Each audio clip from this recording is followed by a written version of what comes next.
Positive atheism Telugu channel ప్రేక్షకులకు స్వాగతం. మనం గోరా నాస్తికుని జీవితం అనే పుస్తకంలో నుండి గోరా గారికి సంబంధించిన విషయాలను గురించి తెలుసుకుంటున్నాం కదా. ఈరోజు ఎపిసోడ్లో మరికొన్ని విషయాలను తెలుసుకుందాం. సంఘ నిర్మాణమునకు అత్యవసరమగు సమానత్వమును కమ్యూనిజం కోరును.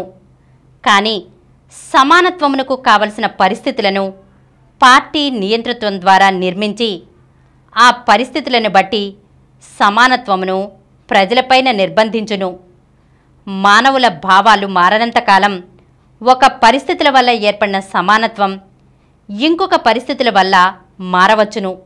అందుచేత సమానత్వమును స్థిరముగా ఏర్పరిచి సంఘమును నిర్దోషముగా చేయవలెనంటే మానవుని భావములోనే సంఘదృష్టి ఏర్పడవలెను. దీనిని నాస్తికత్వమే సాధించగలదు.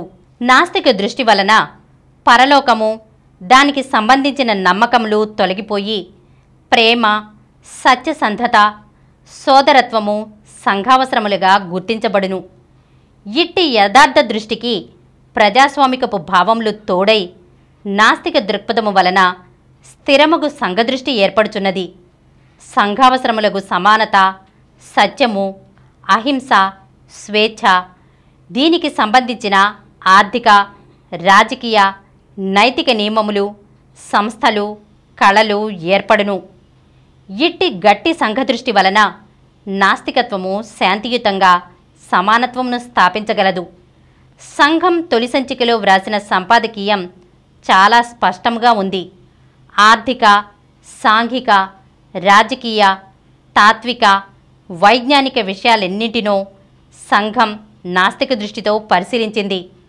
సృష్టి రహస్యం, దేవుని పుట్టుపూర్వోత్తరాలు విషయాల నుంచి కాలే కడుపుకు 2 ముద్దల కూడు, సాంఘిక తిరస్కృతులకు సమాన గౌరవం ఎలా లభించగలదు అనే విషయాల వరకు ప్రతి ఒక్కటి సంఘంలో స్థానం సంపాదించుకుంది.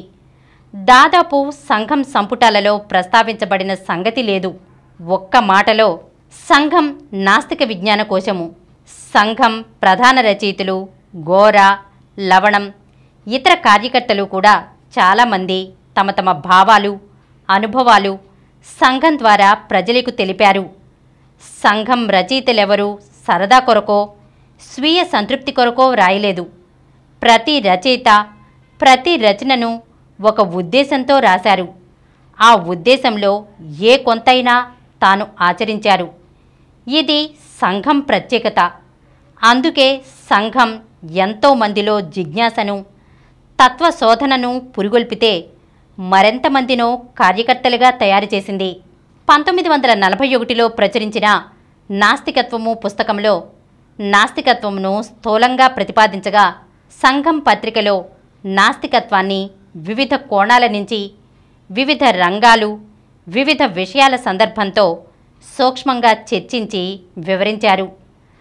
గోరా రచించిన దేవుని పుట్టుపూర్వోత్తరాలు, సృష్టి రహస్యం, రాజ్యము, రాజకీయము, డబ్బు డబ్బు డబ్బు, నేను నాస్తికుణ్ణి, నాస్తిక దృష్టిలో మొదలైన వ్యాసావళులు, శ్రీమతి సరస్వతి వ్రాసిన స్వీయ జీవిత కథా చిత్రణ, శ్రీ ఊట్ల కొండయ్య రాసిన మనలో ఉండవలసిన మర్యాదలు, శ్రీ లవణంగారు వ్రాసిన నాస్తికత్వం అంటే అనే వ్యాసావళులు ప్రత్యేకంగా పేర్కొనదగినవి. నాస్తికత్వం గురించి షెల్లీ, బ్రాడ్లా, రసెల్ మొదలైన వారి అభిప్రాయాలను ప్రచురించారు. సంఘం పత్రికలో ప్రశ్నోత్తరాలది అగ్రస్థానం. మనుషులు నగ్నంగా ఎందుకు ఉండకూడదు అనే ప్రశ్న దగ్గర నుంచి పాఠకులు పంపే రకరకాలైన ప్రశ్నలకు గోరా చాలా చక్కగా సమాధానాలిచ్చారు. ఈ సమాధానాలన్నీ ఎంతో వివరంగా, హుందాగా, సీరియస్గా ఉంటాయి. కొన్ని వందల ప్రశ్నలకు ఇలా సమాధానాలు ఇవ్వబడ్డాయి. సంఘంలో ప్రశ్నోత్తరాలు శీర్షిక చదువుతున్నప్పుడు తన పత్రికలో గాంధీజీ నిర్వహించిన క్వశ్చన్ బాక్స్ శీర్షిక తలపుకు వస్తుంది. సంఘం సంపాదకీయాలు సామయిక సమస్యలను చర్చించిన వాటి వెనుకనున్న మూల సమస్యలను, పునాది విషయాలను తీసుకున్నాయి.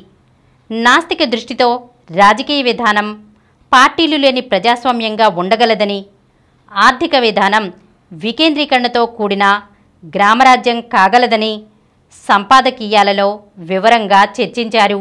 సంఘం ప్రతి అన్యాయాన్ని అతి తీవ్రంగా ఖండించింది.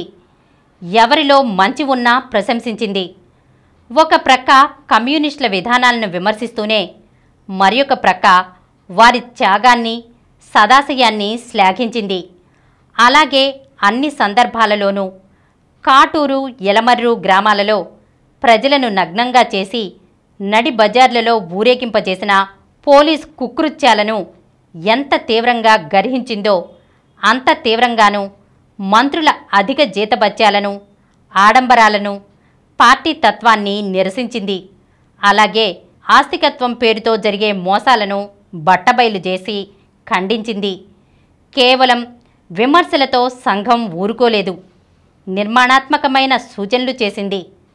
సంఘం పత్రిక నాస్తిక తత్వశాస్త్రాన్ని, నాస్తిక దృక్పథాన్ని ప్రచారం చేయుటే కాక కుల, మతరహిత సమాజ నిర్మాణానికి ఒక సాంఘిక ఉద్యమాన్ని, ప్రజాస్వామ్యం సక్రమంగా నెరవేరాలంటే పౌర చైతన్యం అభివృద్ధి కావాలనే రాజకీయ ఉద్యమాన్ని నిర్మించింది.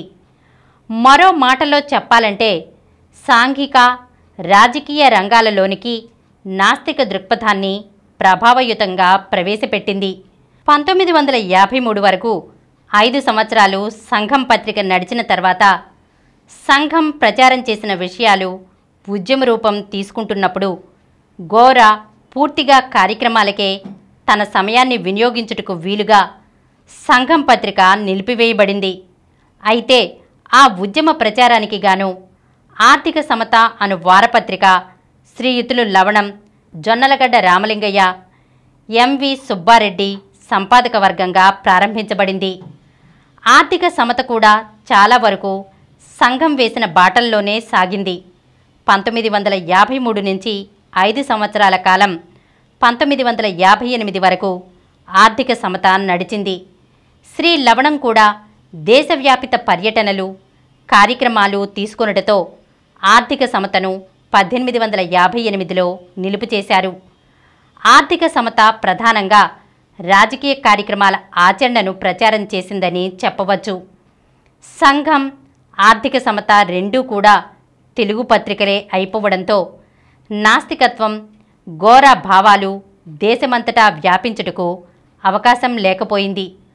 ఆ లోటును తీర్చుటకు పటమట నాస్తిక కేంద్రం నుంచి ఇన్సాన్ అనే పేరుతో హిందీలో ఒక మాసపత్రికను 1957 నవంబర్ నుంచి 3.5 సంవత్సరాల పాటు సంఘం పంథాలోనే నడిపారు. ఈ హిందీ పత్రికకు శ్రీ లవణం, శ్రీ నాగేశ్వర్ సంపాదకులు. ఉత్తర భారతదేశంలో నాస్తిక భావాల వ్యాప్తికి ఇన్సాన్ గణనీయమైన కృషి చేసింది. అయితే విజయవాడ నుంచి హిందీలో పత్రిక నడపడం ఆర్థికంగా చాలా నష్టం కలిగించగా ఇన్సాన్ ప్రచురణ నిలిపివేయవలసి వచ్చింది.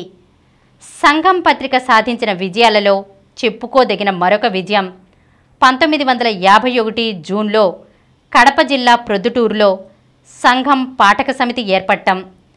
సంఘం పాఠకులు సమితిగా ఏర్పడి పత్రిక ప్రచారాన్నే కాక సహపంక్తి భోజనాల వంటి కార్యక్రమాలను కూడా నిర్వహించారు. అంతేకాక ఈ పాఠక సమితి నాస్తికోద్యమానికి, నాస్తిక దృష్టితో సాగుచున్న సాంఘిక, రాజకీయ కార్యక్రమాలకు బలమైన దన్నుగా నిలుస్తుంది. ఆర్థిక సమత పత్రిక ఆగిపోయిన తర్వాత తెలుగులో మరల పత్రిక కావాలనే పట్టుదలతో ఈ సమితిలోని మిత్రులు ఆర్థిక బాధ్యతను వహించి ప్రొద్దుటూరు నుంచి సంఘం ప్రచురణను 1960 నవంబర్ నుంచి శ్రీ లవణం సంపాదకులుగాను, శ్రీ సి రంగప్ప ప్రచురణకర్తగాను తిరిగి ప్రారంభించారు. శ్రీ లవణం 1966లో అమెరికా వెళ్లిన అనంతరం 4 సంచికలు తెచ్చి ఆ పైన నిలిపివేశారు. దేవుని పుట్టిపూర్వోత్తరాలు పుస్తకం తొలి ముద్రణను ప్రొద్దుటూరు సంఘం పాఠక సమితి వారే ప్రచురించారు. ఈ విధంగా ఎన్నో నిర్బంధాలు, బహిష్కరణలు మధ్య గోరాలో ఉదయించి పెరిగిన నాస్తిక భావాలు పూర్తిగా సమాజం ముందుకు వచ్చుటకు సంఘం పత్రిక సాధనమైంది. ఈరోజు మనం గోరా గారికి సంబంధించిన కొన్ని విషయాలను గురించి తెలుసుకున్నాం కదా. వచ్చే ఎపిసోడ్లో మరికొన్ని విషయాలతో కలుద్దాం. ఈ కార్యక్రమం మీకు ఎంతో నచ్చింది కదా? ఇటువంటి మరిన్ని వీడియోల కోసం అనతి కాలంలోనే 20 కోట్ల వ్యూస్ సాధించిన సమరం ఛానల్స్ సమర్పించు పాజిటివ్ ఎథియిజం తెలుగు ఛానల్కు సబ్స్క్రైబ్ చేయండి, లైక్ చేయండి, మీ ఫ్రెండ్స్కి షేర్ చేయండి. అలాగే ప్రక్కనున్న గంట సింబల్ని ప్రెస్ చేయడం మర్చిపోకండి.